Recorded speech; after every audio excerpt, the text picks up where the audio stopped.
A millionaire receives the heartbreaking news of his son's death and instantly suffers a heart attack. When all seems lost, a little 6-year-old beggar takes his hand and pleads, "Please don't die." What happens next brought everyone present to tears and will surely surprise you.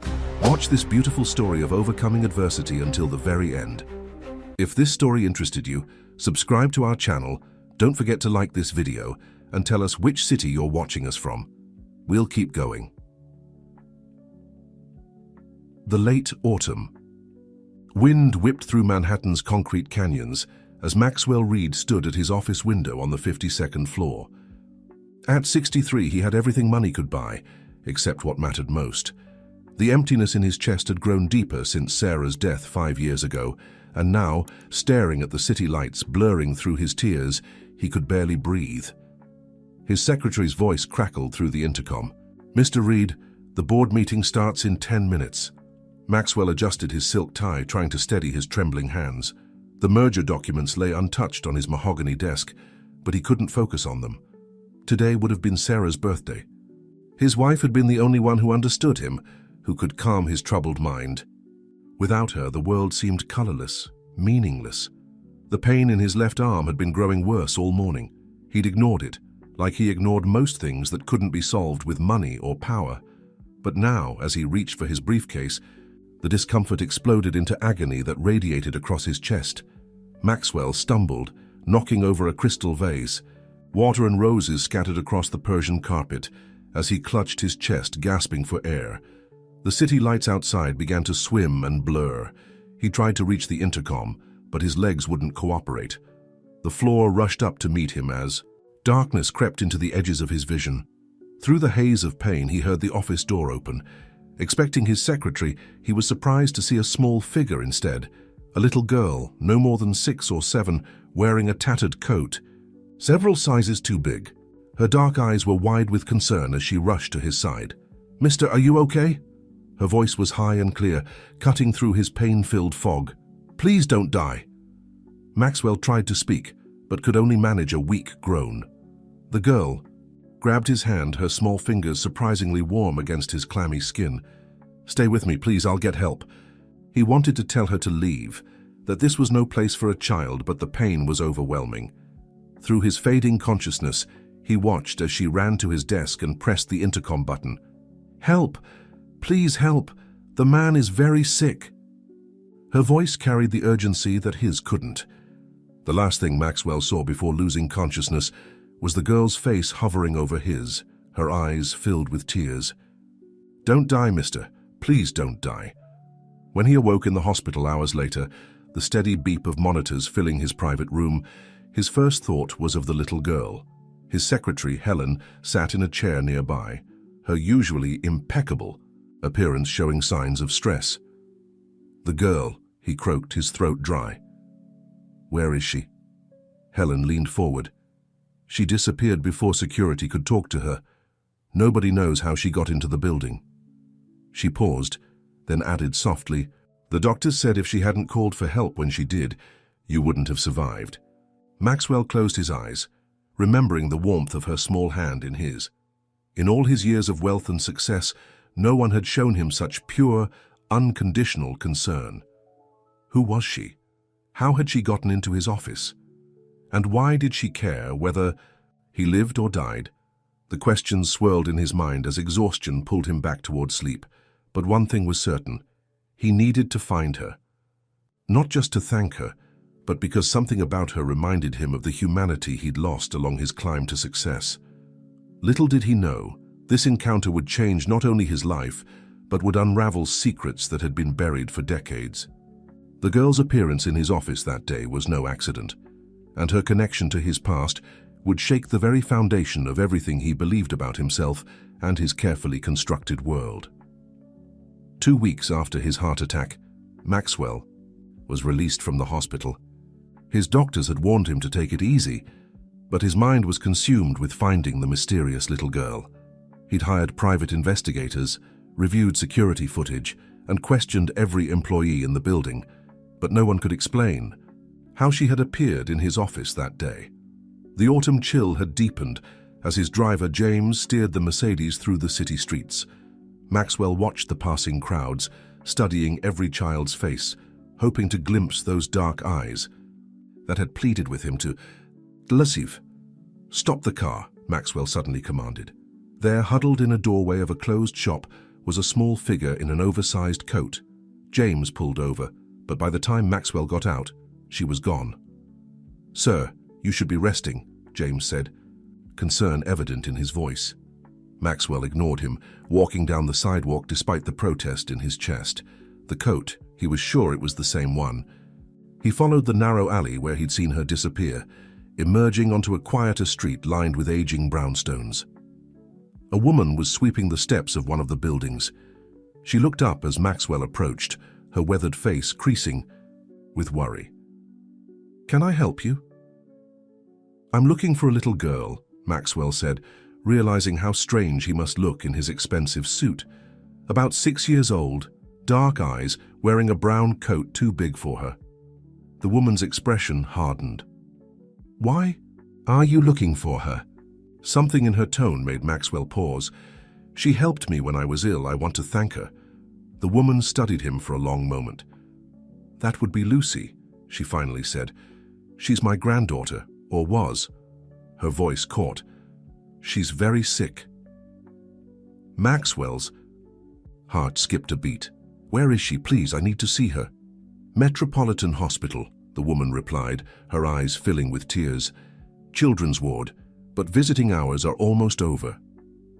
Maxwell was already walking back to his car, pulling out his phone. "Helen, contact Metropolitan Hospital. I need to speak to the Chief of Staff immediately." An hour later, Maxwell stood in the doorway of a hospital room, his heart breaking at the sight before him. Lucy lay in a bed too big for her tiny frame, tubes and wires connecting her to various machines.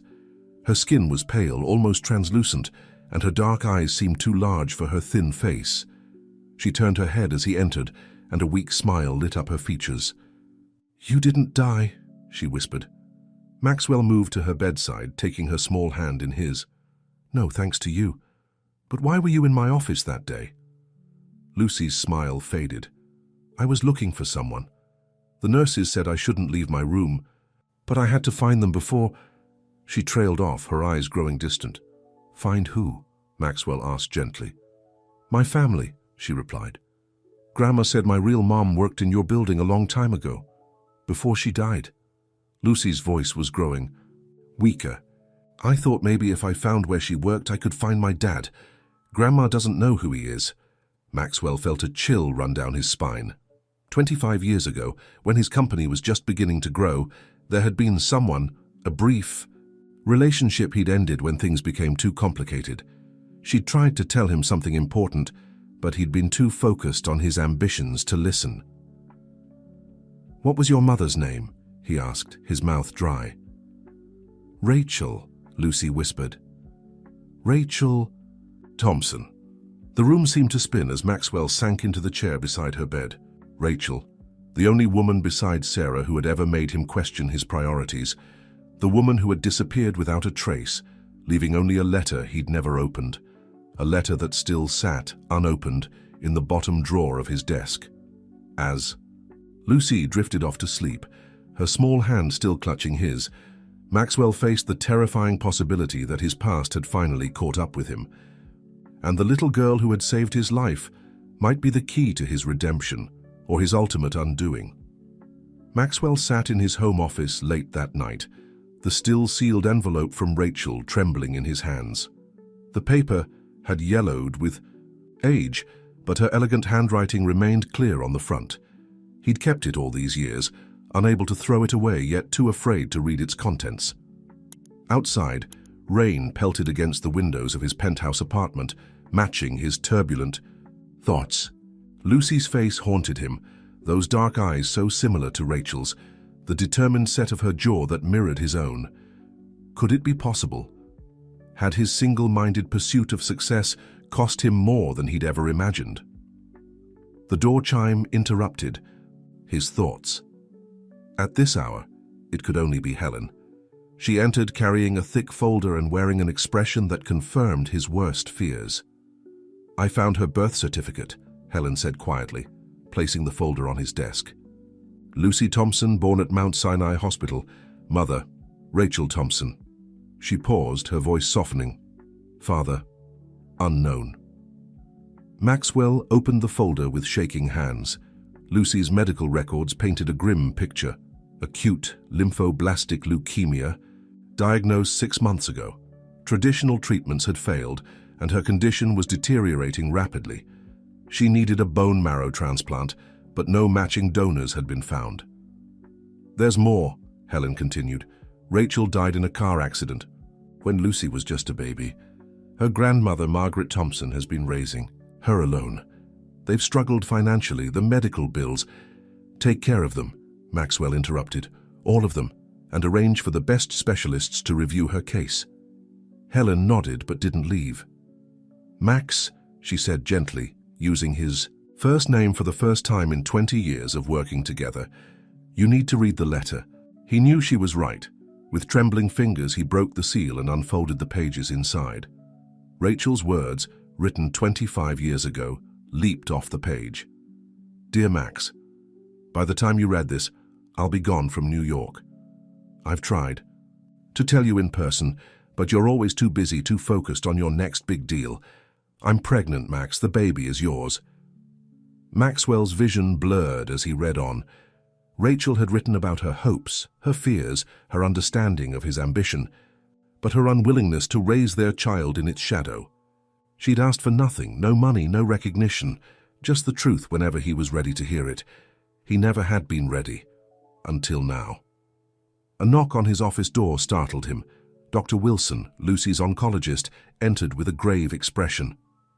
Mr. Reed, I have her latest test results. Maxwell steeled himself. How bad is it? Without a matching donor, she has weeks at most. Maybe less. The doctor hesitated.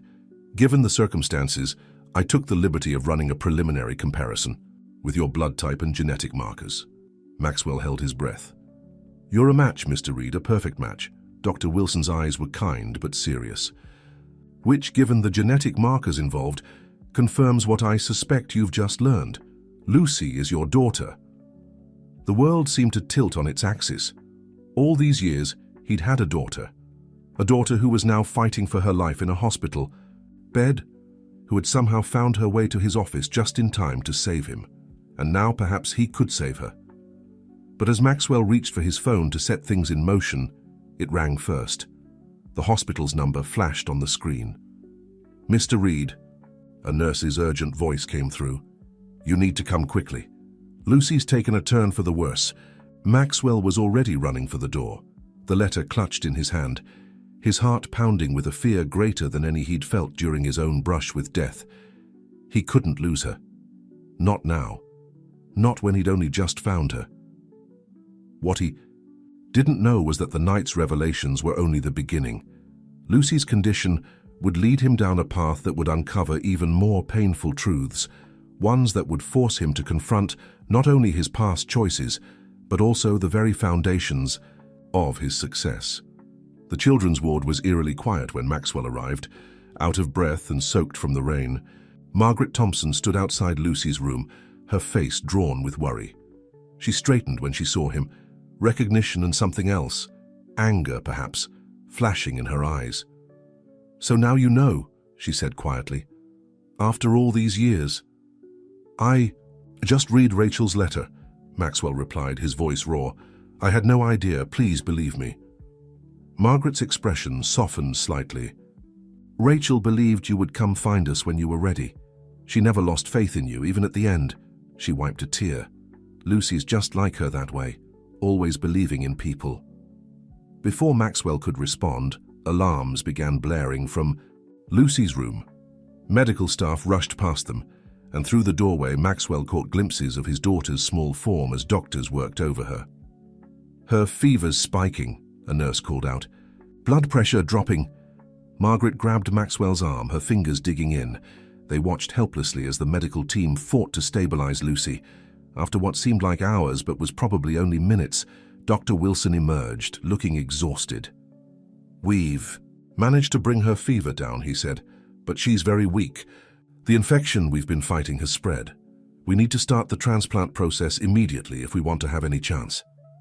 Then let's do it, Maxwell said. Whatever it takes. Dr. Wilson shook his head. It's not that simple. Given your recent heart attack, you're at high risk for complications.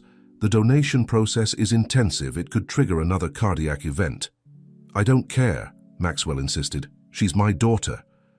And what good will you be to her if you die trying? To save her? Margaret's voice was sharp. She's already lost one parent. She doesn't need to lose another. The words hit Maxwell like a physical blow. He looked through the window at Lucy, so small and pale in her hospital bed. She'd saved his life without a thought for her own safety. How could he do any less for her? There has to be a way, he said, some kind of compromise. Dr. Wilson considered for a moment. There's a new procedure being developed at Johns Hopkins. It's less invasive with lower risks for the donor. But he hesitated. But what? It's experimental. Insurance won't cover it and the cost is substantial. Maxwell almost laughed. Money. For once, that was the least of his problems. Make it happen, whatever it costs. As Dr. Wilson hurried off to make arrangements, Maxwell turned to Margaret. May I sit with her? She nodded but caught his arm as he moved toward the door. She's been asking for something. A photo she saw in your office of a garden with roses. She said it looked like something from a fairy tale. Maxwell's throat tightened. The photo was of Sarah's garden at their summer house in Connecticut, where she'd spent countless hours tending her beloved roses. After her death, he'd closed up the house, unable to bear the memories it held. I know that place, he said softly. It was my late wife's garden. Lucy has this dream, Margaret continued. She says when she gets better, she wants to visit a garden like that, to smell the roses and feel the sun on her face. Her voice broke. I've never been able to give her anything so beautiful. Maxwell entered Lucy's room, pulling a chair close to her bed. Her eyes fluttered open at his approach, and a faint smile touched her lips. You came back, she whispered. Of course I did. He took her small hand in his. Lucy, there's something I need to tell you, something about your mother and about me. But before he could continue, Lucy's eyes closed and her hand went limp in his. The monitors started screaming once again, and Maxwell found himself being pushed aside as medical staff rushed back in. This time, as he watched them working to save his daughter's life, Maxwell made a silent promise.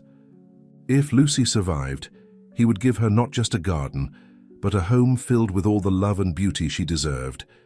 He just needed time to make things right, to become the father she needed. Time that, with each passing moment, seemed to be running out. Days blurred together as Maxwell divided his time between the hospital and endless medical consultations. The procedure at Johns Hopkins offered hope, but Lucy's condition continued to deteriorate. She slept more now, her small body fighting battles that no child should have to face. One rainy afternoon, as Maxwell sat beside her bed reviewing medical documents, Lucy stirred and opened her eyes. Tell me about the garden, she whispered. The one in the picture. Maxwell set aside his papers. It was my wife Sarah's garden. She spent years creating it, planting every rose bush herself. His voice grew soft with memory. There were pathways, winding through the flowers, and a little fountain in the center. In the summer, butterflies would dance around the blooms. Lucy's eyes brightened slightly. What color were the roses? Every color you can imagine. Red ones like rubies, pink ones soft as sunrise, white ones pure as snow. Sarah had a special touch. She could make anything grow. Do you still go there? Maxwell's heart clenched. No, sweetheart. I closed up the house after Sarah died. It was too painful. Lucy was quiet for a moment, her fingers playing with the edge of her blanket. That's sad, she finally said. Gardens shouldn't be lonely. Before Maxwell could respond, Margaret entered with a small paper bag that filled the room with a warm, familiar scent. I brought your favorite, she said to Lucy. Fresh cinnamon rolls from Mrs. Chen's bakery. Lucy managed a weak smile. Will you share them? She asked, looking at Maxwell. He started to decline, but something in her expression stopped him. When was the last time he'd shared a simple meal with anyone? I'd love to, Margaret pulled up another chair and carefully broke a warm roll into small pieces for Lucy. The three of them sat together, eating in companionable silence as rain tapped against the windows. "Tell Grandma about the garden," Lucy said suddenly. "About the butterflies." As Maxwell repeated the story, he noticed Margaret watching him with an unreadable expression. When Lucy drifted back to sleep, Margaret stayed in her chair, studying her granddaughter's face. "Rachel used to talk about a garden like that," she said quietly. "She'd draw pictures of it, fill pages with descriptions of flowers and fountains. I always thought she was just dreaming." She looked at Maxwell. "She saw it, didn't she? Sarah's garden." Maxwell nodded, memories washing over him. "I took her there once during that summer we were together. Sarah was away visiting her sister." He paused. "Rachel was so young, so full of life. She made me feel young again, too. But not young enough to choose her over your ambitions." The words stung with truth. "I was afraid," he admitted. "My marriage to Sarah was struggling. The company was everything to me then. Rachel deserved better than a man who couldn't open his heart. And now, can you open your heart now, Maxwell? Because that little girl needs more than your money and guilty conscience. She needs a father who will love her completely, unconditionally." Before he could answer, Dr. Wilson appeared in the doorway, his face grave. "Mr. Reed, Mrs. Thompson, we need to talk.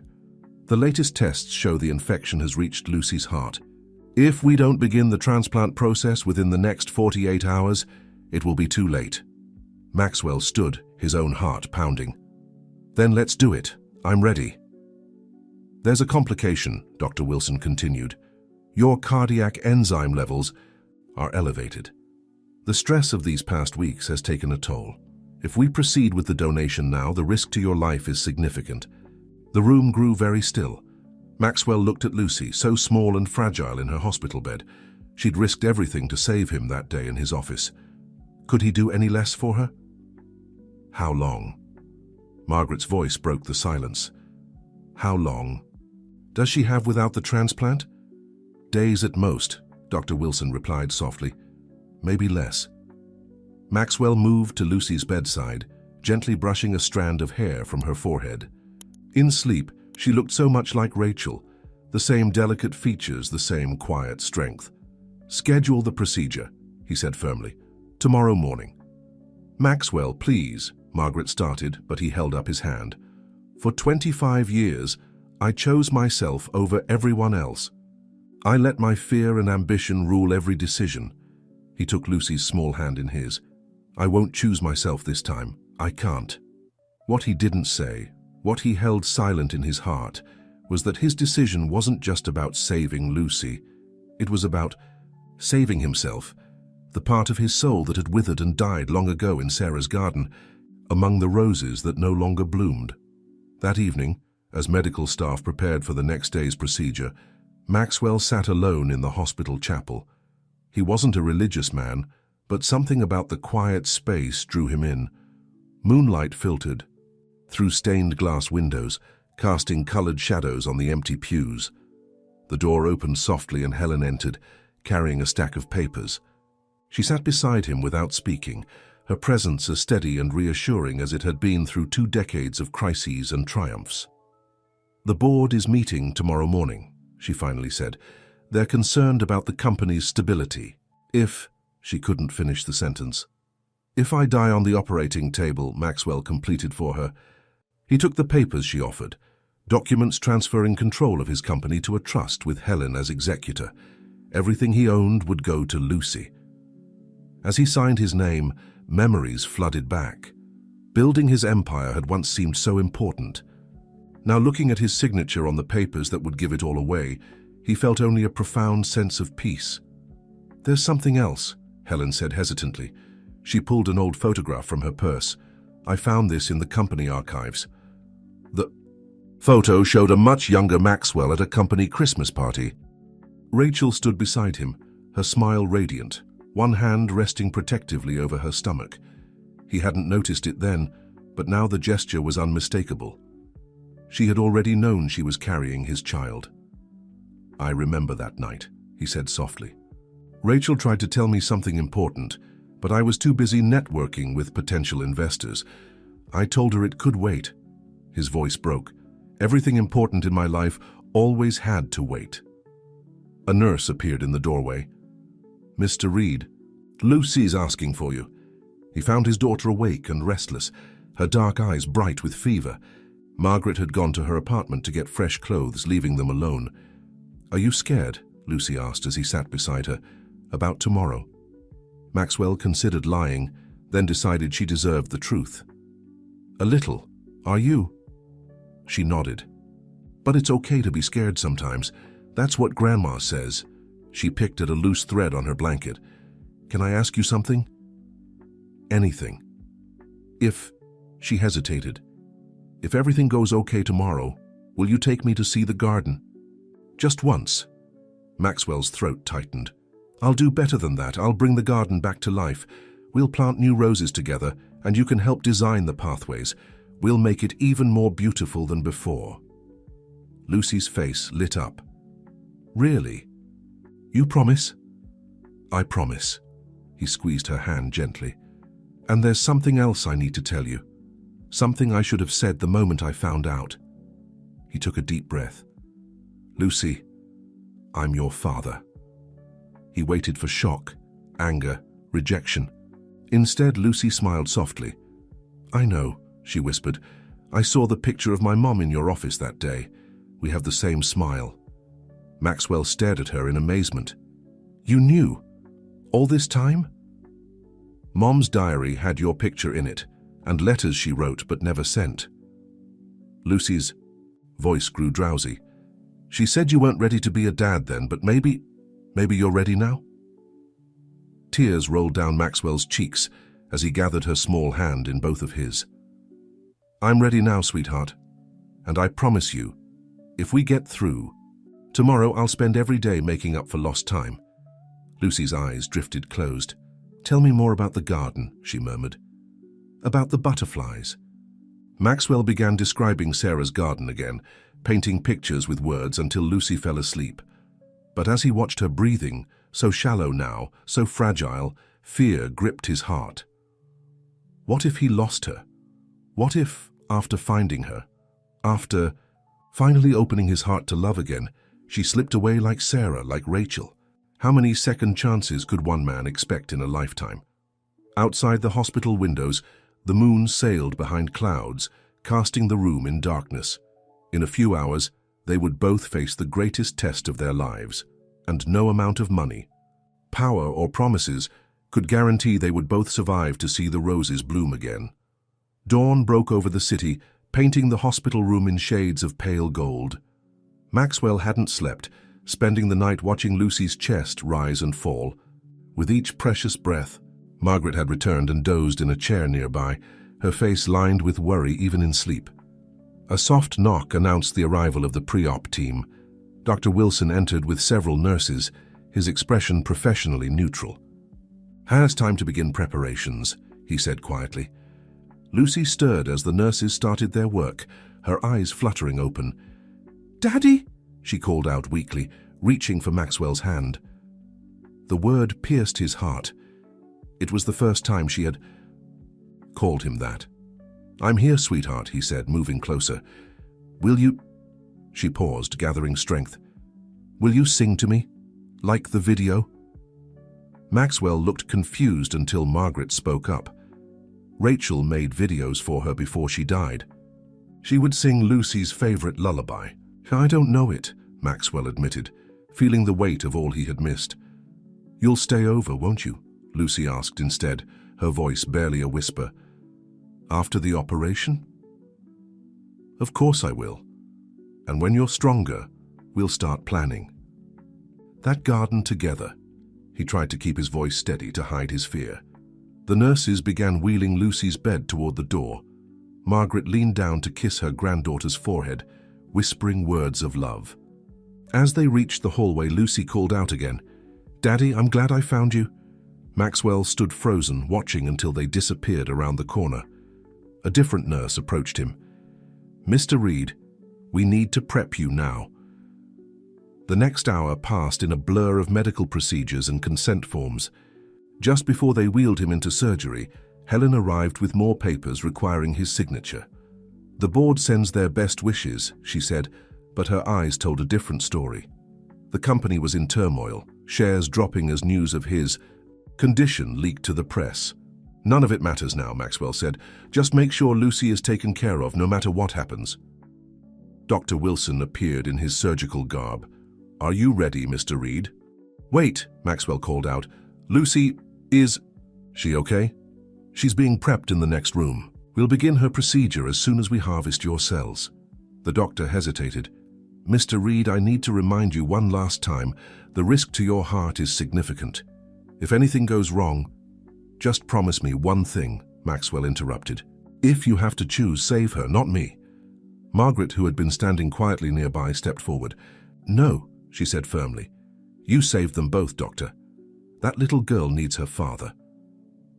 As they wheeled him towards surgery, Maxwell caught glimpses of his reflection in the passing windows. He hardly recognized himself anymore. The powerful businessman was gone, replaced by something he hadn't been in decades. Simply a father, terrified of losing his child. The operating room lights blazed overhead as the anesthesiologist prepared his injection. Maxwell closed his eyes, thinking of Lucy's smile, so like Rachel's. He had failed them both once before. He couldn't fail again. "Starting anesthesia now," a voice said. "Count backward from 10. 10, 9, 8. The numbers blurred as medication pulled him under. His last conscious thought was of Sarah's garden, of Lucy running through the roses, of second chances that came at the highest price. What he didn't know was that while he drifted into unconsciousness, Lucy was having complications in the next room. Her weakened heart was struggling with the pre-op medication. As his own heart rate began to slow, hers was racing dangerously fast. In the waiting room, Margaret clutched her rosary, while Helen paced, both women united in their vigil for the father and daughter, fighting separate battles behind closed doors. Outside, the morning sun continued to rise, indifferent to the drama unfolding within the hospital walls, where two lives hung precariously in the balance. The hours crawled by in the waiting room. Margaret had worn a path in the floor with her pacing, while Helen sat rigidly in an uncomfortable chair, her phone silent for once. Neither woman spoke much, each lost in their own prayers and worries. Around noon, Dr. Wilson emerged, still, in his surgical scrubs. Both women stood, bracing themselves for news. "We've completed the cell harvesting from Mr. Reed," he began. "There were some complications. His heart rate dropped dangerously low at one point, but we managed to stabilize him. He's in recovery now." "And Lucy?" Margaret's voice trembled. The doctor's expression grew more serious. "We've had to delay her procedure. Her body is too weak right now to handle the transplant. We're giving her medication to strengthen her system, but..." He spread his hands helplessly. "The next 24 hours will be critical." Helen sank back into her chair. "Can we see them?" "Mr. Reed is still unconscious, but you can sit with him. Lucy is sedated but stable for now. I suggest taking turns." Margaret went to Lucy's room while Helen headed for Maxwell's. The recovery room was quiet except for the steady beeping of monitors. Maxwell lay still, his face pale against the white pillows, looking older and more vulnerable than Helen had ever seen him. She sat beside his bed, remembering another hospital vigil years ago when Sarah was dying. Maxwell had been different then, controlled, distant, as if keeping his emotions tightly locked away could somehow stop death from taking his wife. Now those carefully constructed walls were crumbling, brought down by a little girl's unconditional love and his own desperate fight to save her. A nurse entered to check Maxwell's vitals. "His heart rate is improving," she said encouragingly. "He's stronger than we expected." "He has to be," Helen replied softly. "He has someone to live for." Now, hours passed. Helen worked on her tablet, managing the company crisis as best she could from the hospital. The board was calling for an emergency meeting. Shareholders were panicking. The empire Maxwell had built was threatening to collapse without him at the helm. Looking at him now, she wondered if he would even care anymore. Around sunset, Maxwell began to stir. His eyes opened slowly, focusing on Helen's familiar face. "Lucy?" he asked hoarsely. Helen explained the situation gently. Maxwell listened, his expression growing more troubled with each word. "I need to see her," he said, trying to sit up. "Mr. Reed, please," the nurse protested. "You're not strong enough yet." But Maxwell was already pulling at the monitors attached to his chest. "Either help me to her room, or I'll crawl there myself." The nurse looked helplessly at Helen, who nodded. Together, they helped Maxwell into a wheelchair.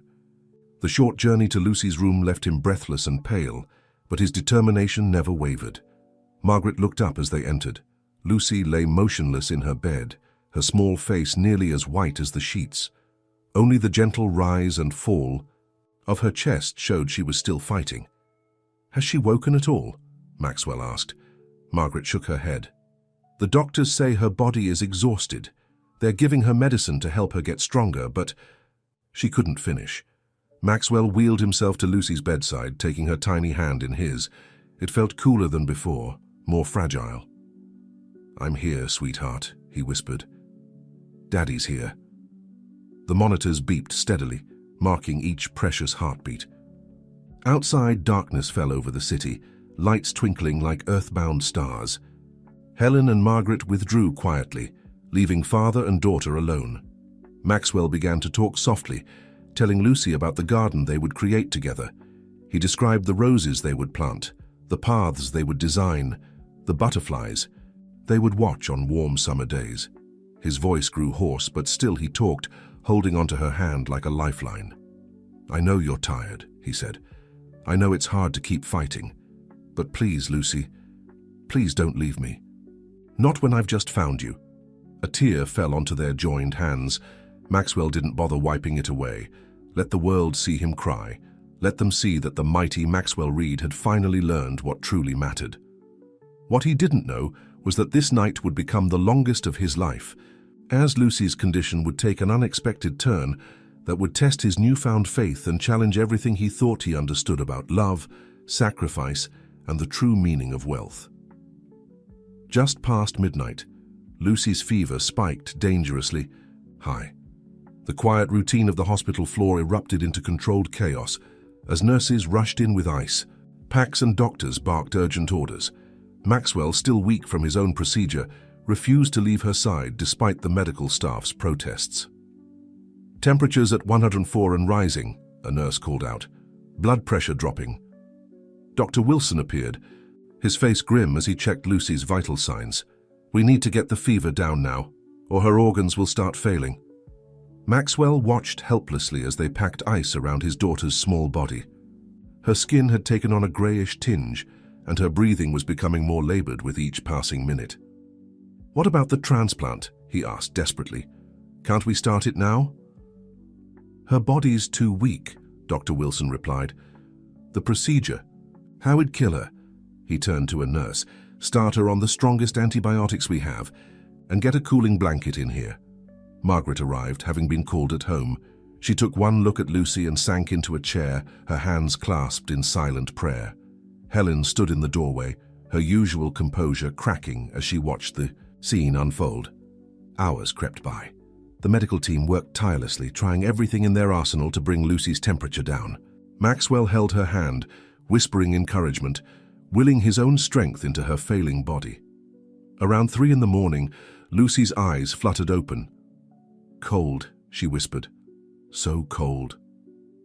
"I know, sweetheart," Maxwell said, his heart breaking. "The doctors are trying to help you get better." Her dark eyes, glazed with fever, fixed on his face. "Tell me about the butterflies again." Maxwell's voice shook as he began describing Sarah's garden once more. "There were monarchs with wings like stained glass, and tiny blue ones that looked like pieces of sky. Will they come back?"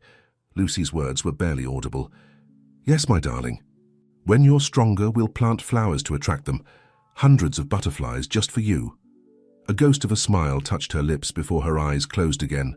The monitors continued their relentless beeping, marking each precious heartbeat.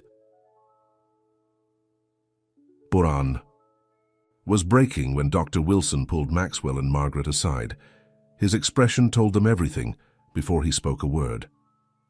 "The antibiotics aren't working," he said quietly. "The infection is overwhelming her system. Without the transplant—" He left the sentence unfinished. "Then do it," Maxwell said. "Do the transplant now." "Mr. Reed, you don't understand. In her current condition, the procedure would be fatal, and you're still recovering. Donating more cells now could trigger another heart attack." "I don't care about the risk to me," Maxwell insisted. "We have to try something." Margaret laid a hand on his arm. "Maxwell, please, think about what Lucy would want. She saved your life once. Don't throw that gift away." Before he could respond, alarms began blaring from Lucy's room. They rushed back in to find nurses surrounding her bed, working frantically. "She's crashing," someone called out. "Heart rate dropping." Maxwell pushed his way to Lucy's side, grabbing her hand. It felt cold, so terribly cold. "Fight, sweetheart," he begged. "Please fight." The monitors continued their awful warning.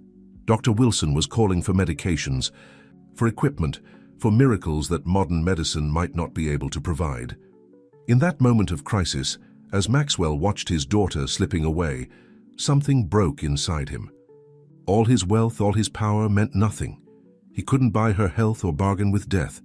For the first time in his life, Maxwell Reed was completely helpless.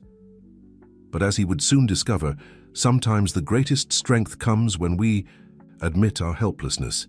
And sometimes when all hope seems lost, the most unexpected people can show us the way back to light. As the medical team fought to stabilize Lucy, an elderly custodian quietly entered the room to empty the trash bins. She paused in her work, watching the scene with knowing eyes. When she spoke, her soft voice somehow cut through the chaos. "The child needs warmth," she said, "not just for her body, for her spirit." Maxwell turned, ready to dismiss this interruption, but something in the woman's weathered face made him listen. "When my grandson was very sick," she continued, "the doctors had given up hope. But his mother held him and sang to him through the night. The love in her voice called him back." Margaret stepped forward. "Lucy's mother used to sing to her every night, no matter how tired she was." The old woman nodded. "The heart remembers such things." Dr. Wilson was focused on Lucy's vital signs, which had stabilized but remained dangerously weak. "We're running out of options," he admitted quietly. Maxwell looked at his daughter's pale face, remembering how she had pleaded with him not to die that day in his office. Her voice had pulled him back from the brink. Could his do the same for her? He leaned close to her ear and began to hum softly. He didn't know Rachel's lullaby, but he remembered another song, one Sarah had loved, that she would play on the piano in the evenings while tending her roses. His voice was rough, untrained, but he poured every ounce of love and hope he possessed into the melody. Margaret recognized the tune and joined in, her voice blending with his. Together, they sang to Lucy as monitors beeped and nurses moved quietly around them. Hours passed. The sun rose and set again. Maxwell's voice grew hoarse, but still he sang. He sang about gardens and butterflies, about second chances and love that never dies. He sang until the words became prayers, until the prayers became promises. Sometime, during that long vigil, Helen entered with urgent news about the company. Maxwell barely heard her. The empire he had spent his life building could crumble to dust. Nothing mattered except the tiny hand in his, the faint pulse beneath his fingers. Around midnight, Lucy's fever finally broke. Her breathing became deeper, more regular. The medical staff were cautiously optimistic, but Maxwell refused to leave her side. He had already missed too many nights of her life. As a new day dawned, Lucy's eyes opened. They were clear for the first time in days. "I heard you," she whispered, "you and Grandma singing." Maxwell's tears fell freely as he kissed her forehead. "We'll sing for you every day, sweetheart, for as long as you want." Dr. Wilson arrived to check her vital signs. His face registered surprise and relief. "This is remarkable. Her numbers are improving across the board. If this continues, I might be able to attempt the transplant in a few days." Margaret sank into a chair, overcome with emotion. The elderly custodian, who had stayed through her entire shift, smiled knowingly as she went about her work. Lucy's voice was weak, but determined as she asked, "Daddy, could you sing some more about the garden?" Maxwell gathered her small hand in his and began to sing again. This time his voice carried not desperation, but hope.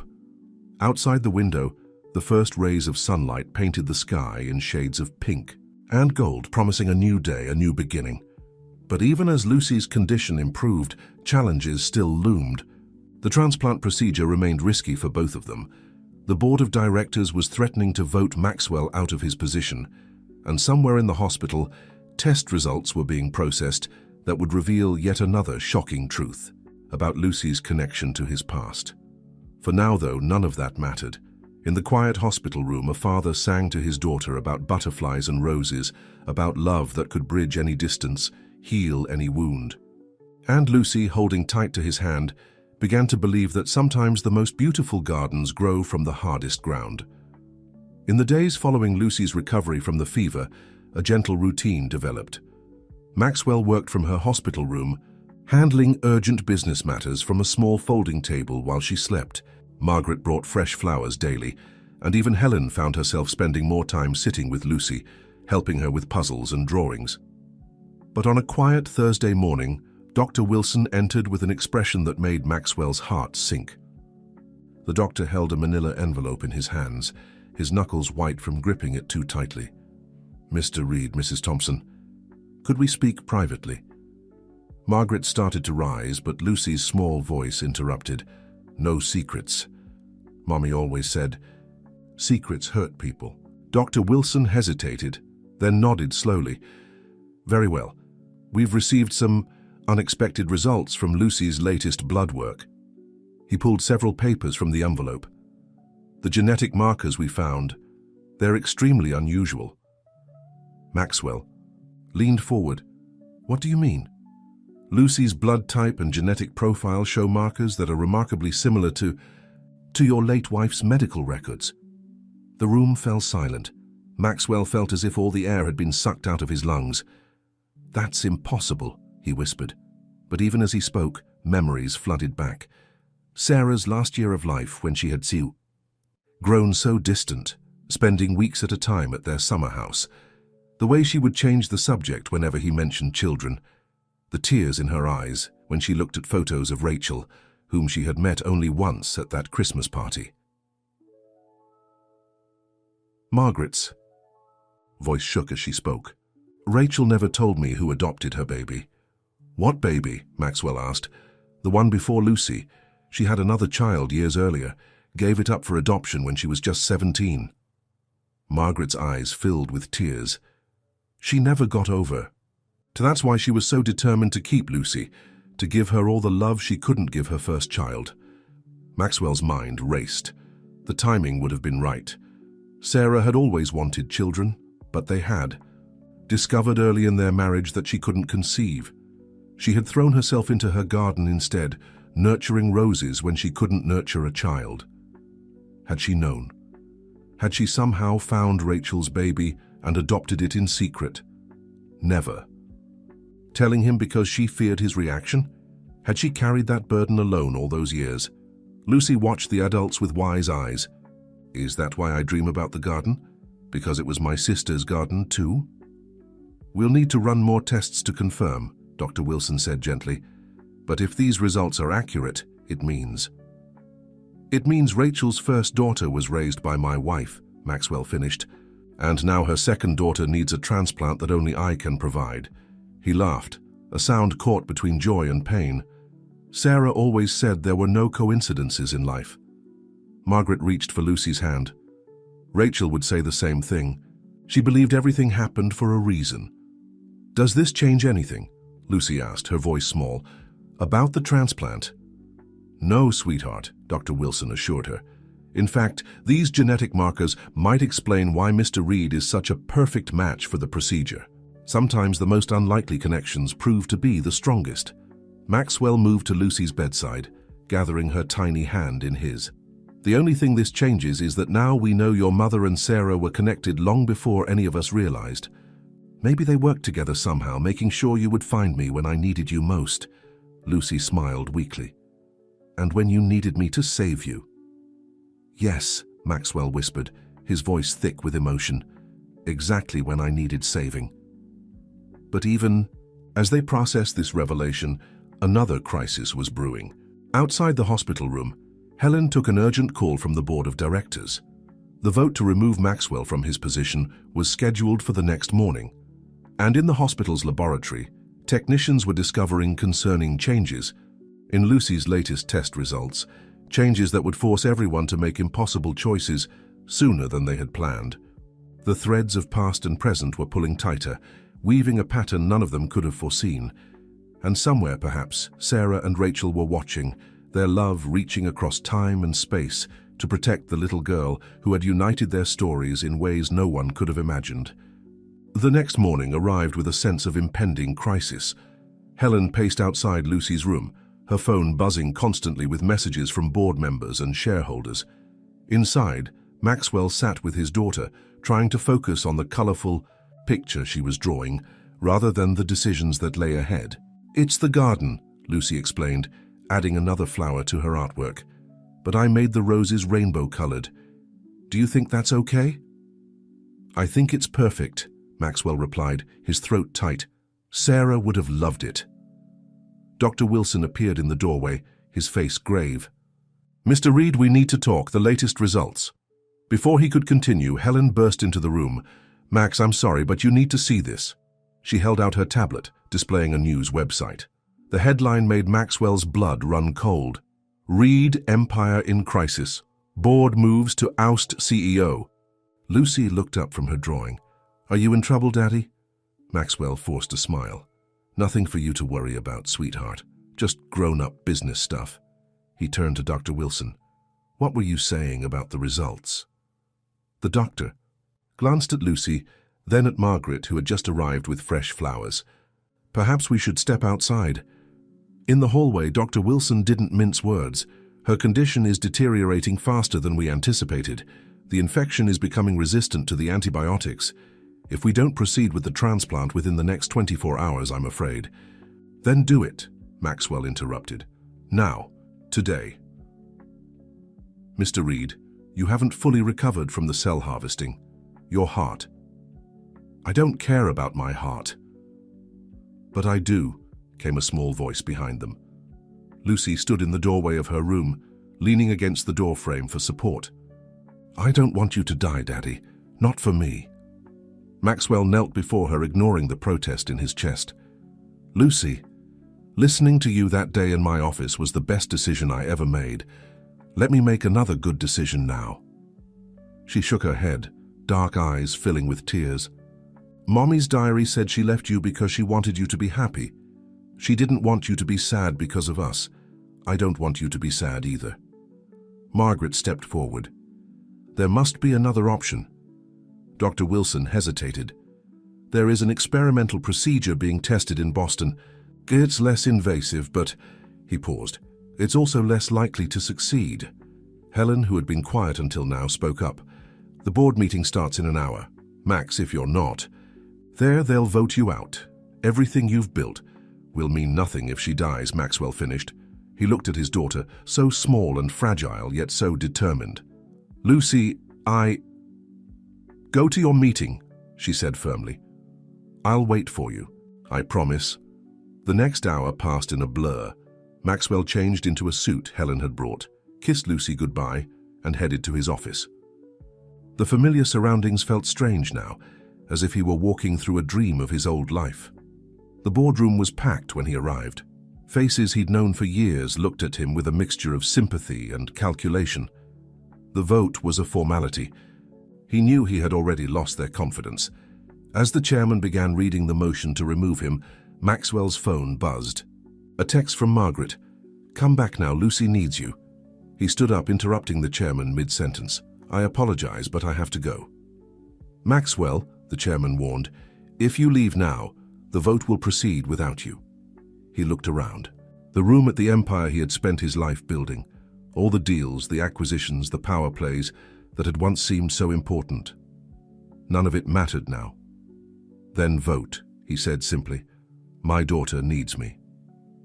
As he walked out of the boardroom, leaving behind the whispers and shocked faces, Maxwell felt lighter than he had in years. He had finally chosen love over power, family over fortune. But would he reach Lucy in time? And would she forgive him for not being there sooner?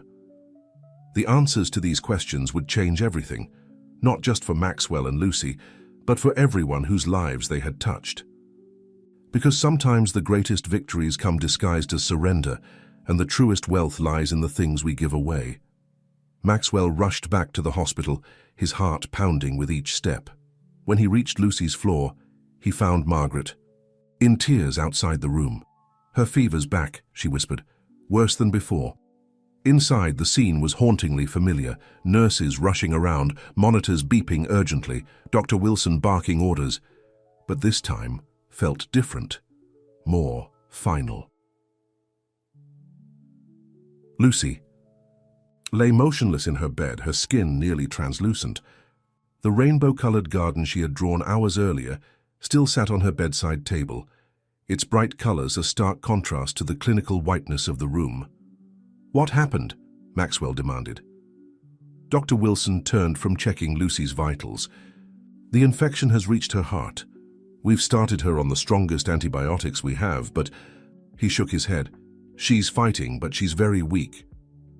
Maxwell moved to his daughter's bedside, taking her small hand in his.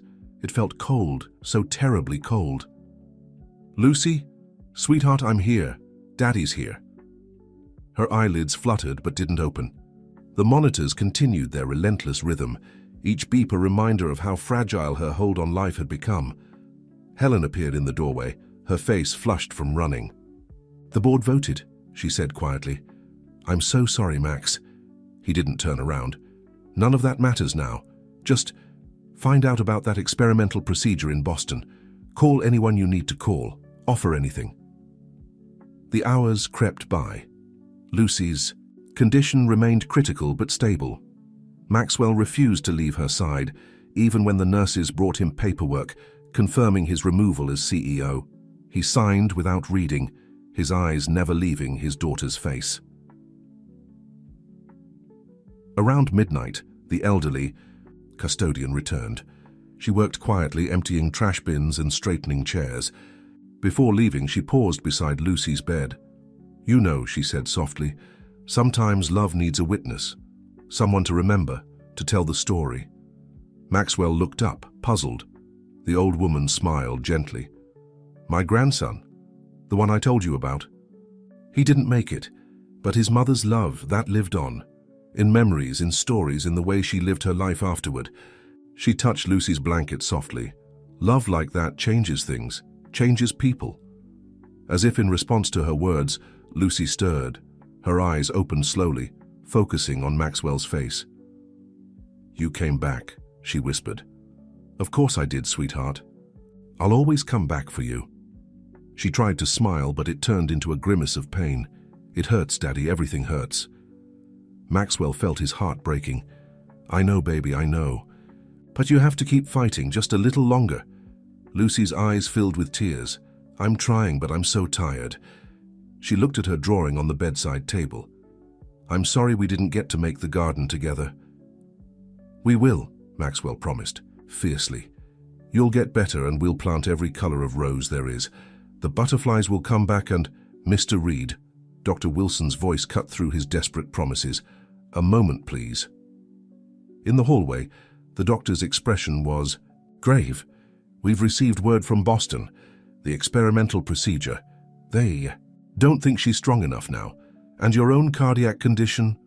Maxwell slammed his hand against the wall, ignoring the pain. Then what do we do? There has to be something.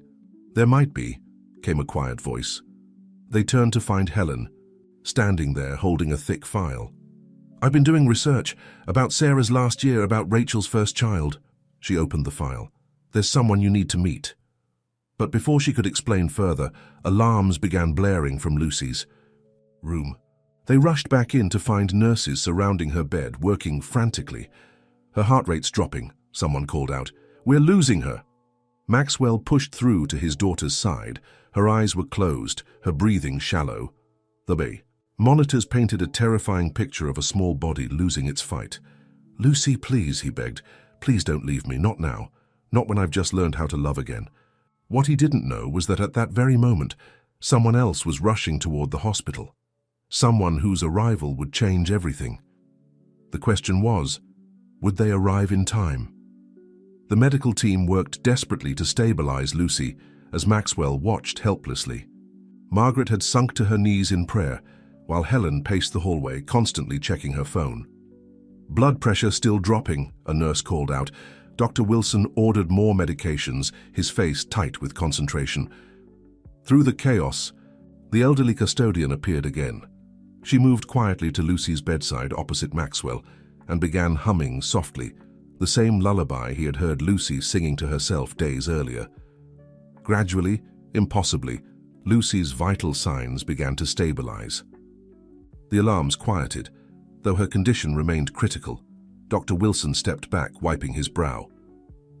"She's fighting," he said, "but she needs more than medicine now. She needs a miracle." As if on cue, Helen burst into the room. "She's here," she announced, slightly breathless. "In the lobby." "Who's here?" Maxwell asked. Before Helen could answer, a young woman appeared in the doorway. She was in her early 30s, with Sarah's graceful features and Rachel's dark eyes. Maxwell felt his heart stop as recognition hit him. "Emily?" he whispered. The woman stepped forward, tears streaming down her face. "Hello, Father." Maxwell struggled to find words. The last time he had seen Emily, she had been a newborn in Sarah's arms. The daughter his wife had adopted without telling him, Rachel's first child. Now here she stood, a grown woman, looking so much like both her mothers that it took his breath away. "How?" he managed finally. "Helen found me," Emily explained. "She's been searching ever since she discovered the connection." She moved to Lucy's bedside, gazing down at her small half-sister. "I came as soon as I heard. I'm a doctor at Boston Children's Hospital and—" She paused, looking at Dr. Wilson. "I've been working on a modified version of the transplant procedure, one that might save them both." Hope flickered in Maxwell's chest for the first time in hours.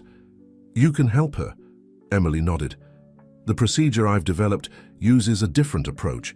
Instead of a single large donation of cells, we do multiple smaller harvests over time. It's easier on both donor and recipient." She touched Lucy's hand gently. "When Helen told me about Lucy, about you, I knew I had to come." "But why?" Maxwell asked. "After everything."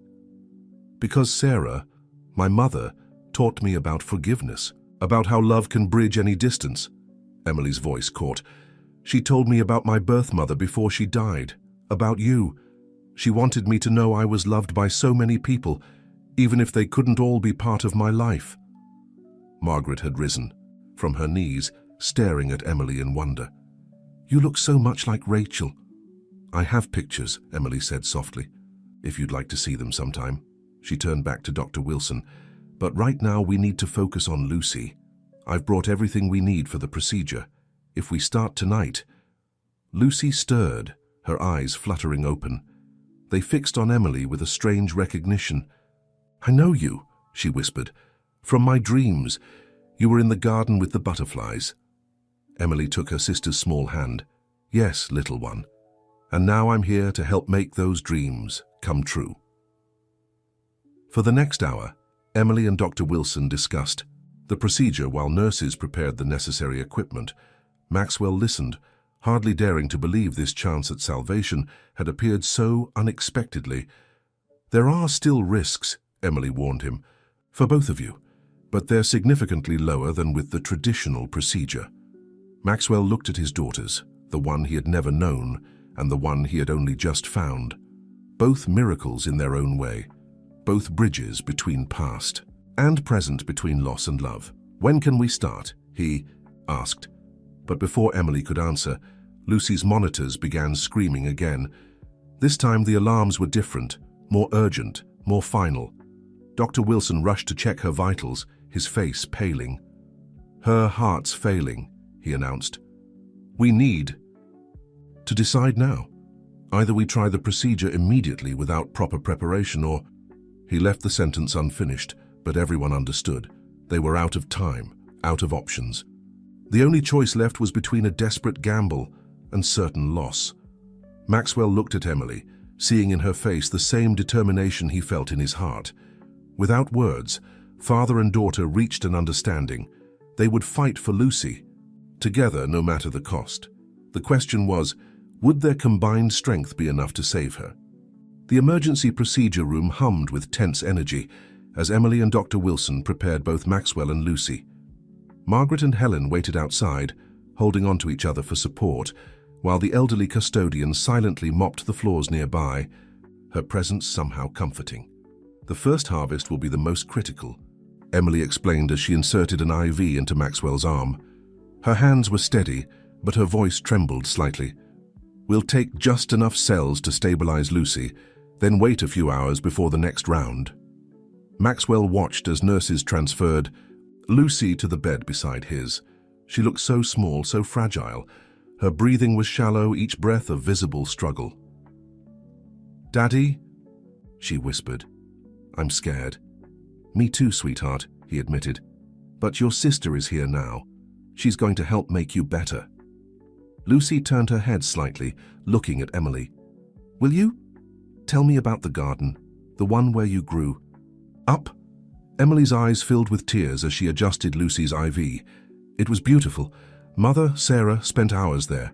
She taught me the name of every rose, every butterfly." She smiled softly. "She always said the garden was magic, that it could heal broken hearts." "Did it heal yours?" Lucy asked, "when you found out about everything?" Emily paused in her preparations. "Yes," she said finally. "It did. Because in that garden I learned that love doesn't have to make sense. It just has to be real." Dr. Wilson approached with the harvesting equipment. "We need to begin, Mr. Reed, are you ready?"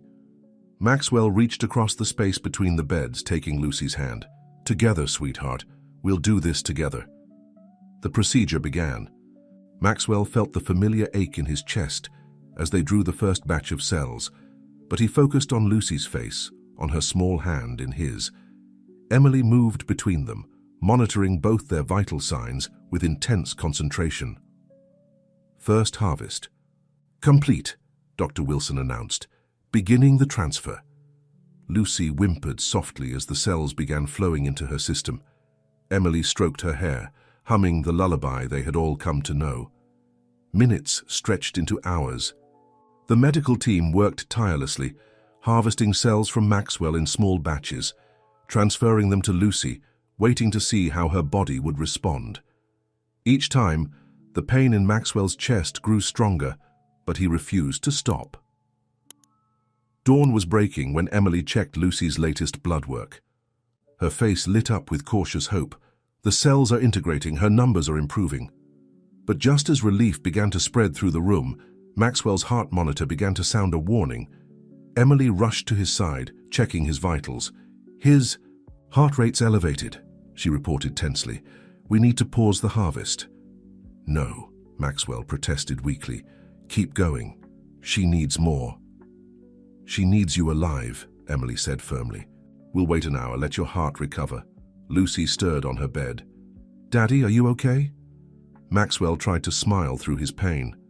"Just tired, sweetheart, like when you've been planting roses all day." "Tell me more," Lucy whispered. "About the roses we'll plant." So Maxwell began describing their future garden again, his voice growing weaker but never stopping. Emily listened as she monitored their vital signs, tears rolling down her cheeks as she heard her own childhood memories, echoed in his words. Outside the procedure room, Margaret and Helen maintained their vigil. The elderly custodian had brought them coffee and sat with them, sharing her own quiet wisdom. "Sometimes," she said softly, "when we think we're saving someone else, we're really saving ourselves." Inside, Maxwell's voice faltered as another wave of pain hit him. Emily checked his heart monitor, her face tightening with concern. They were walking a dangerous line between hope and disaster, between saving one life and losing another. And through it all, Lucy held onto her father's hand, her grip growing stronger, even as his grew weaker. But neither of them knew that the real test and the real miracle was still to come. As morning light filtered through the hospital windows, Lucy's condition steadily improved while Maxwell's deteriorated. Emily worked tirelessly between them, her medical training warring with her emotional involvement. "His heart can't take much more," she told Dr. Wilson, quietly. "But she needs at least 2 more transfers to stabilize completely." Through his haze of pain, Maxwell heard them discussing his condition. "Don't stop," he managed to say. "Whatever happens to me, save her." Emily touched his arm gently. "That's not how this works anymore, Father. Lucy needs you alive, we all do." Lucy had been drifting in and out of consciousness, but now she opened her eyes fully. "Emily," she called softly, Could you sing the garden song? The one Mother used to sing to you." Emily froze. "How did you know about that? I hear it sometimes in my dreams. A lady with blonde hair singing about roses and sunshine." Maxwell watched as Emily's face transformed with emotion. "Sarah," she whispered. "She used to sing it every evening in the garden." She took a shaky breath and began to sing softly, her voice trembling at first but growing stronger. As the melody filled the room, something extraordinary happened. Maxwell felt the pain in his chest begin to ease, as if the music itself was healing him. Lucy's vital signs, displayed on the monitors, showed improvement too. Dr. Wilson checked their readings in amazement. "This is incredible. Both their numbers are stabilizing." The elderly custodian, who had slipped quietly into the room, nodded as if she had expected nothing less. "Music is its own kind of medicine," she said, "especially when it carries so much love." Hour by hour, Lucy grew stronger. Color returned to her cheeks and her breathing became deeper, more regular. Maxwell's heart rate stabilized, though he remained weak from the multiple cell harvests. Emily continued to move between them, checking vitals, adjusting medications, but now she hummed constantly, Sarah's garden song becoming a thread that seemed to connect them all. Late in the afternoon, Dr. Wilson announced that Lucy's latest blood work showed no trace of the infection. The transplanted cells had done their work. She would need monitoring and follow-up care, but the immediate danger had passed. "It's really over?" Margaret asked, hardly daring to believe it. "The critical phase is," Emily confirmed. "Now comes the recovery." She looked at Maxwell with concern. "For both of them." Lucy tugged at Emily's sleeve. "Will you stay? Help us make the garden?"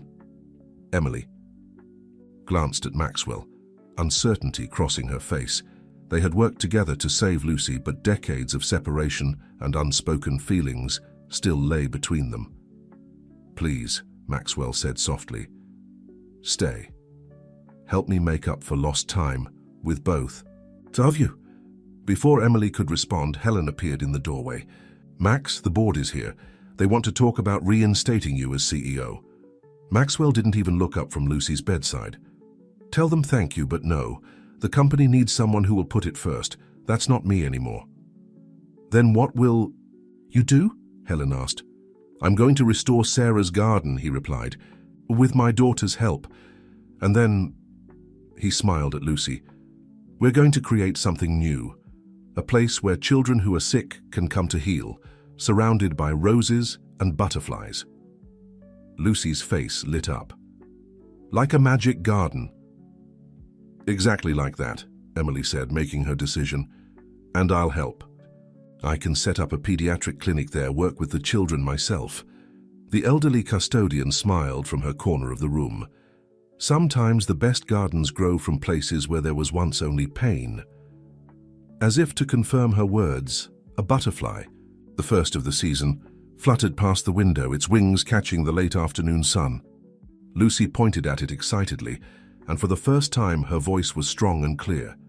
But even as they celebrated this moment of hope, none of them knew that the greatest challenge and the most unexpected miracle was still to come.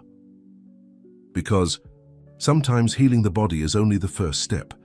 Healing the heart, with all its scars and secrets, requires a different kind of magic altogether. 2 weeks later, Lucy was strong enough to leave the hospital. Maxwell had arranged for Emily to stay in his penthouse apartment, but Lucy had one request before going home. "Can we see the garden first?" she asked. "Even if it's not fixed yet?" Maxwell exchanged glances with Emily and Margaret. The old summer house had been closed for 5 years since Sarah's death. None of them knew what condition the garden would be in. But Lucy's pleading eyes were impossible to resist, so on a bright spring morning they drove out to the Connecticut countryside. As they turned down the tree-lined driveway, Maxwell felt his heart tighten. Nothing had changed, and yet everything was different. The house stood as he remembered it, a graceful Victorian with wide porches and gabled windows. But it was the garden that drew their attention.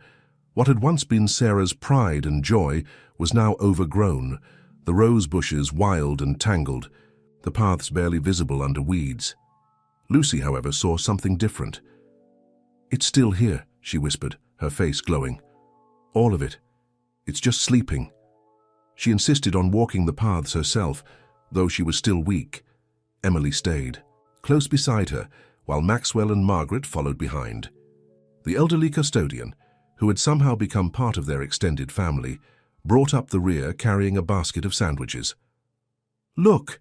Lucy called out, pointing to a flash of color. There, growing defiantly through the weeds, was a single red rose. Its petals were perfect, untouched by the neglect around it. "Sarah's favorite variety," Emily said softly. "She called them her forever roses because they bloomed no matter what." Maxwell watched as his daughters knelt together by the rosebush. Emily gently showed Lucy how to tell which branches were still alive, waiting to bloom again. The sight of them working together, dark heads bent close, made his throat tight with emotion.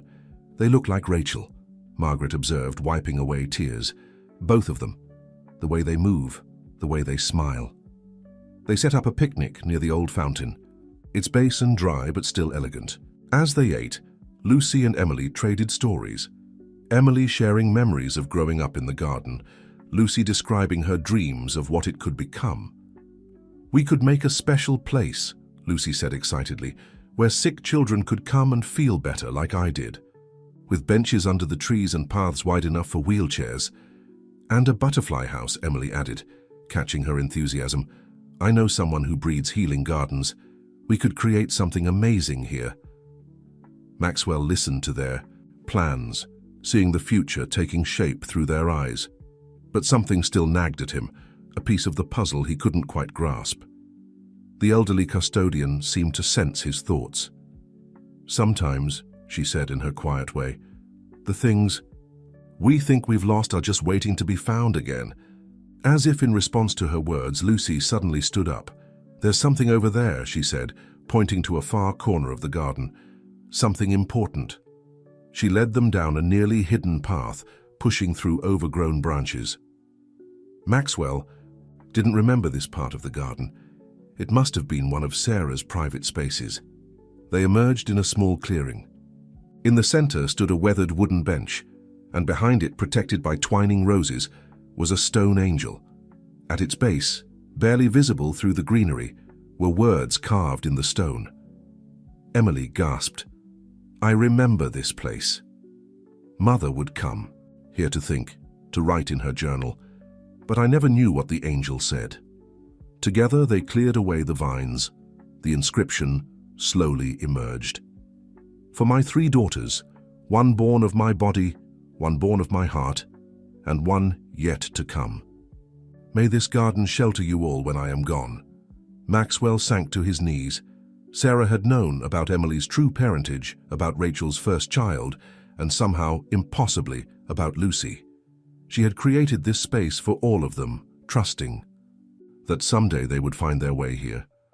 Lucy touched the angel's face gently. "She was waiting for us," she said simply, "just like the roses were waiting."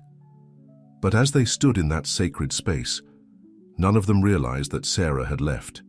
More than just an inscription, somewhere in the old house, hidden away, was a journal that would reveal the final piece of their family's puzzle, and with it, a truth that would test their newfound bonds in ways they never expected. The discovery of Sarah's angel changed everything.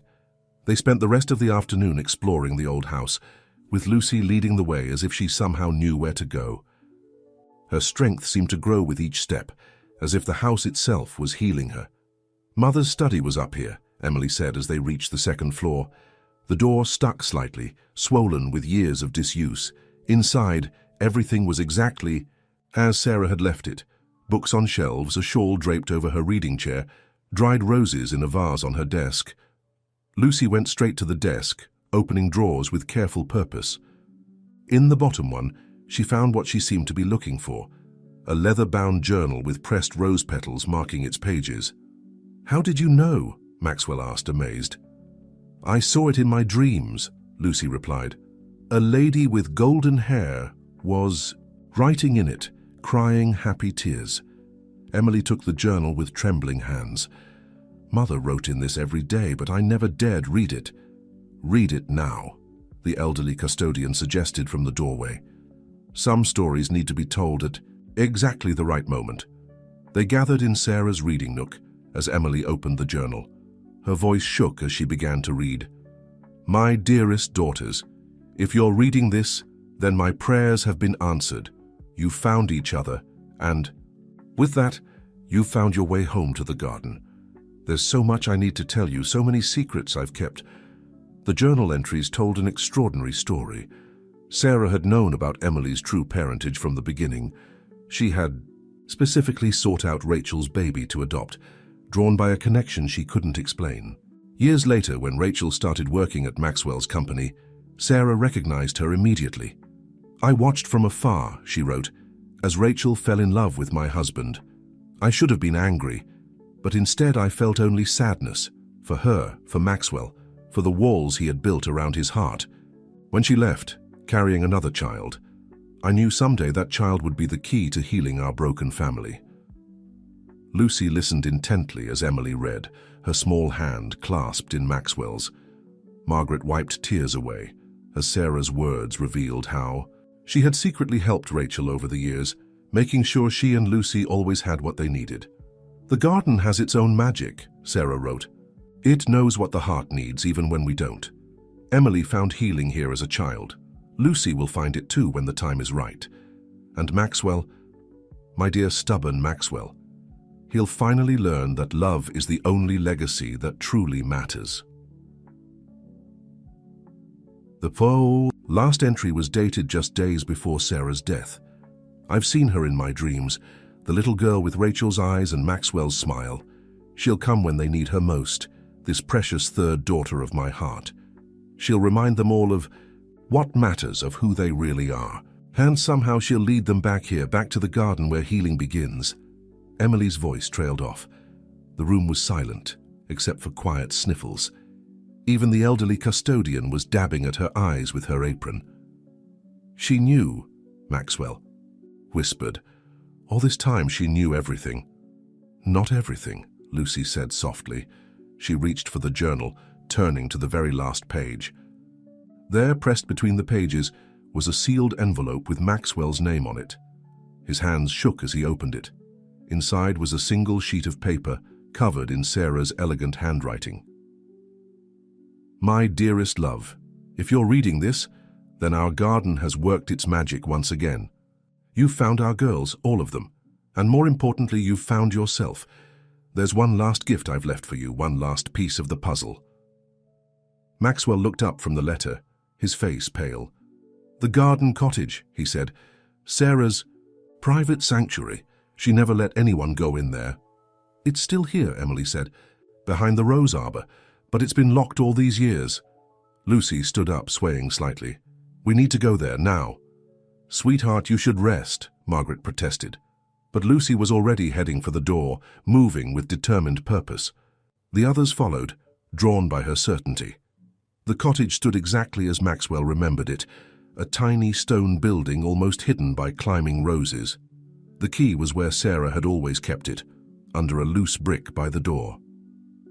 None of them were prepared for what they found inside. But Sarah's final gift would change not just their future, but the lives of countless others who needed healing, both in body and soul. The cottage door creaked open, releasing the scent of dried roses and old paper. Dust motes danced in the shafts of afternoon light that filtered through cobwebbed windows. But it wasn't the musty atmosphere that made them all gasp. It was what covered every surface of the small room. Drawings.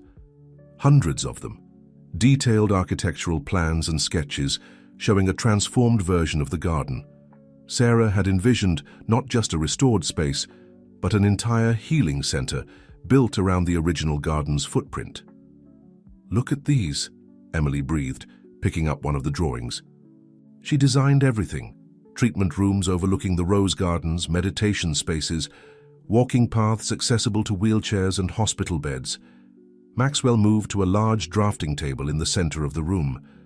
On it lay a thick folder marked the Garden of Hope Foundation. Inside were complete business plans, grant proposals, and lists of medical contacts. Everything needed to turn Sarah's vision into reality. "She didn't just dream this," he said quietly. "She planned it all, right down to the last detail." Lucy wandered the room, trailing her fingers over the drawings. She stopped at a sketch that showed children playing in a butterfly garden while receiving medical treatments. "This is what I saw in my dreams," she whispered. "This is why I had to find you." The elderly custodian picked up a piece of paper that had fallen to the floor. "There's more," she said, handing it to Maxwell. It was a letter from Rachel, dated just months before her death. In it, she thanked Sarah for all her secret help over the years and shared her own hopes for Lucy's future. "Something tells me she'll find her way to the garden someday," Rachel had written. "When she does, please make sure she knows how much she was loved by all of us." Margaret wiped tears from her eyes as she read the letter over Maxwell's shoulder. "They both knew," she said softly. "Both mothers knew their daughters would find each other here." Emily was examining more of the plans. "These are incredible. The medical facilities she designed, they're exactly what we'd need for a children's healing center.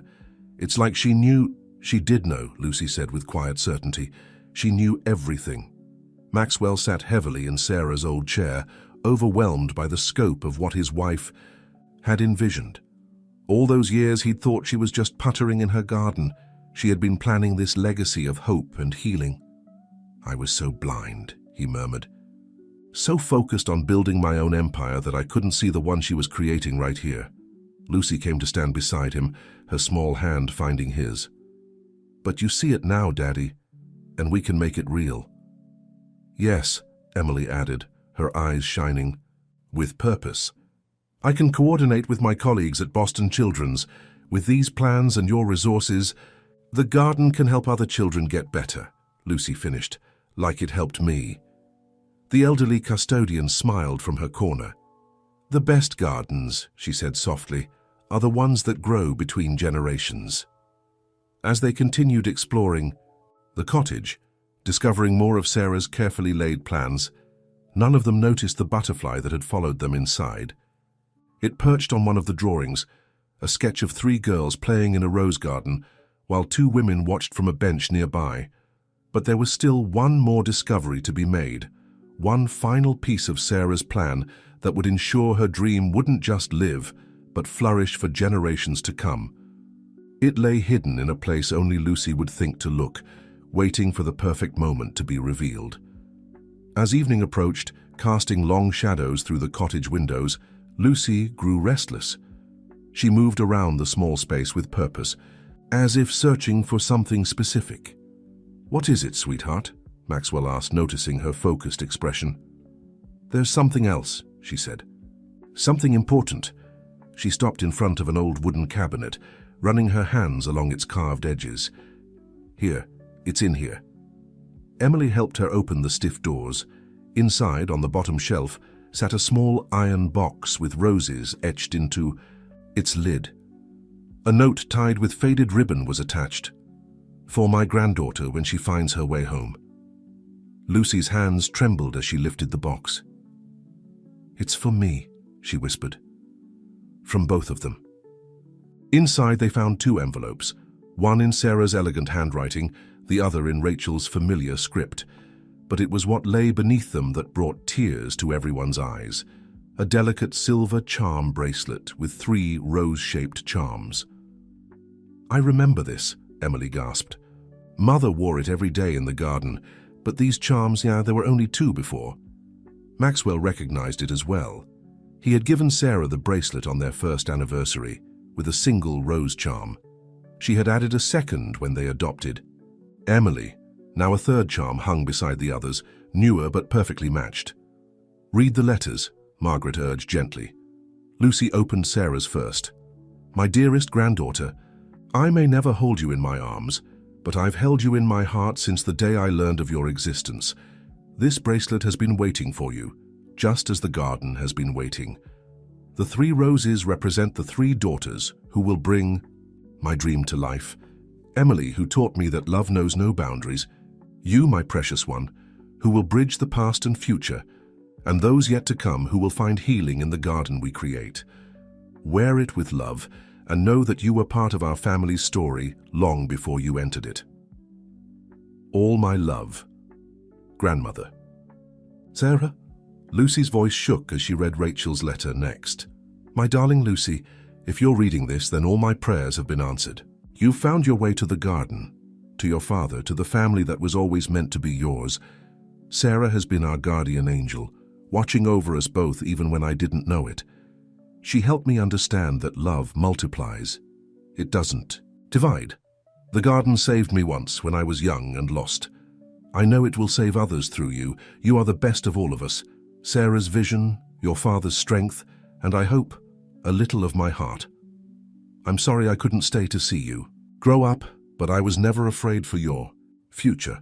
I knew you would find your way here to this place where healing begins. Love always, Mom."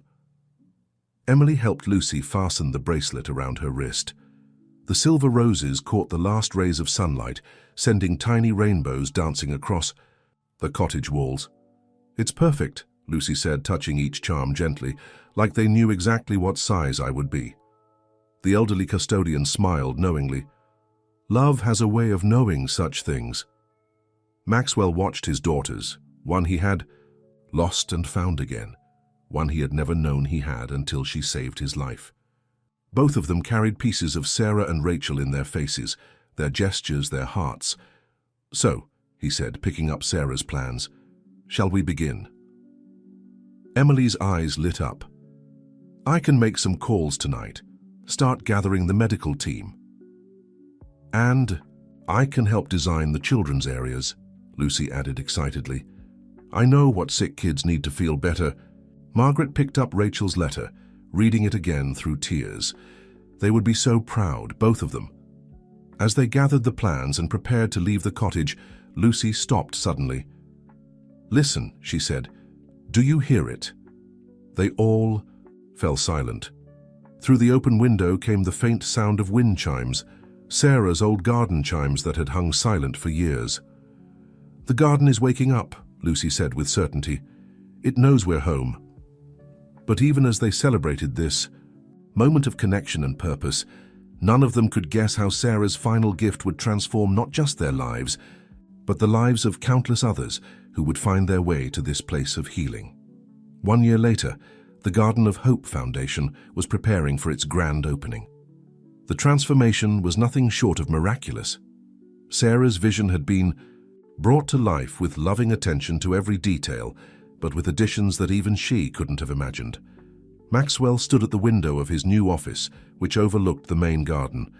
Workers were putting the finishing touches on the butterfly house, Lucy's special project. At 12 years old now, she had thrown herself into every aspect of the foundation's development, from helping design child-friendly treatment rooms to selecting which roses to plant.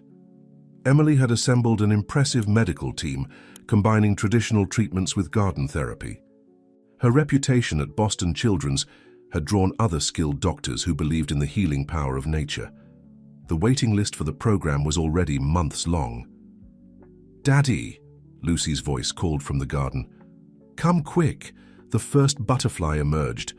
Maxwell hurried outside to find Lucy and Emily crouched by a special enclosure, where they had been nurturing monarch chrysalises. A beautiful butterfly was slowly spreading its new wings, its orange and black colors brilliant in the morning.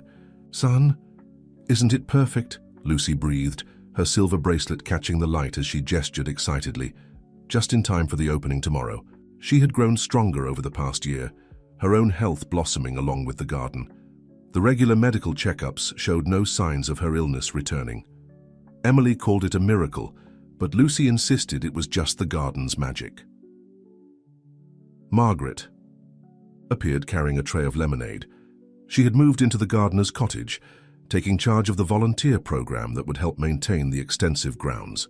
The elderly custodian, whose name they had finally learned was Grace, had also stayed on, somehow always appearing exactly where she was needed most. "The first families arrive next week," Emily said, accepting a glass.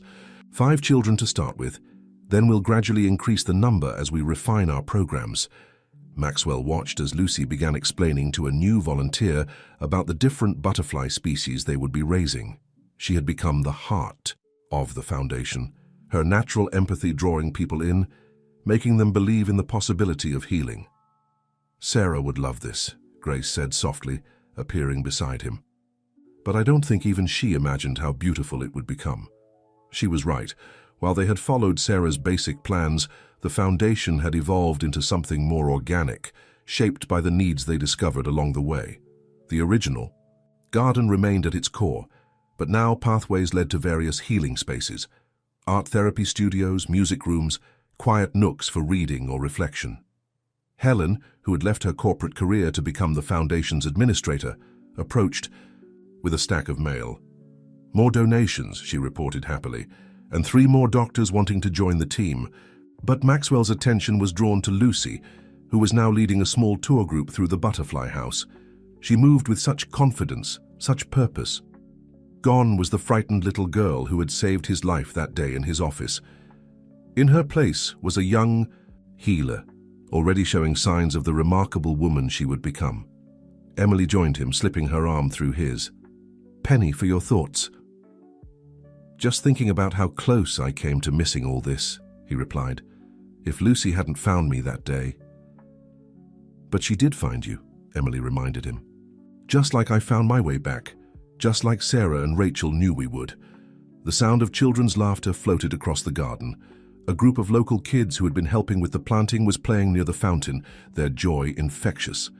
Lucy had insisted that the foundation's grounds be open to the community, because sometimes people need to heal things we can't see, she had said. As the afternoon sun bathed the garden in golden light, butterflies danced among the roses that Sarah had loved so much. Maxwell felt a deep sense of peace settle over him.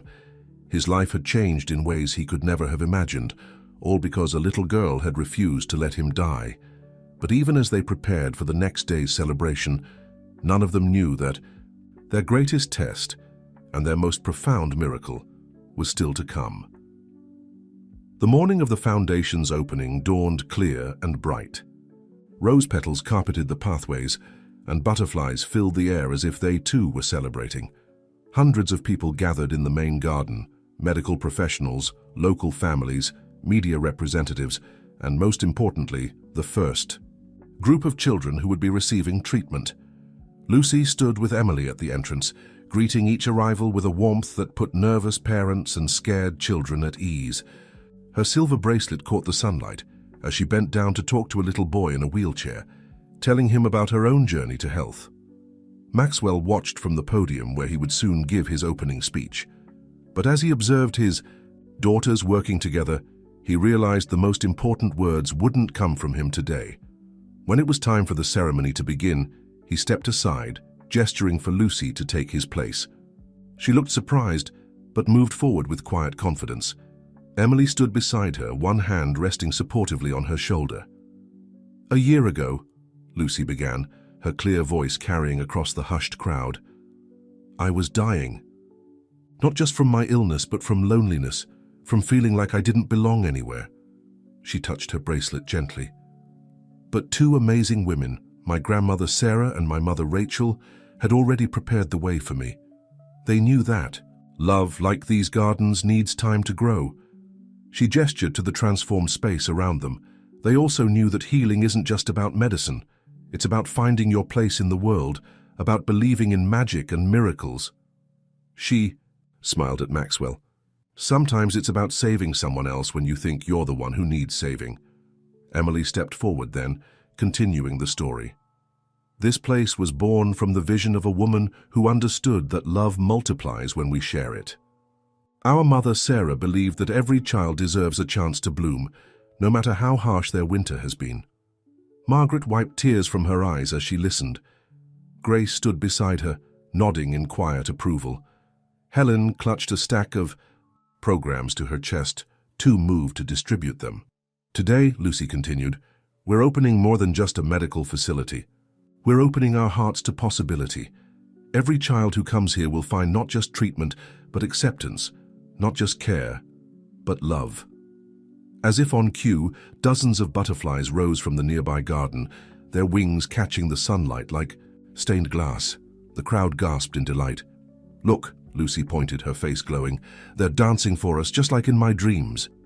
Maxwell joined his daughters at the podium, drawing them both close. Sarah and Rachel would be so proud of you, he said softly, of all of us.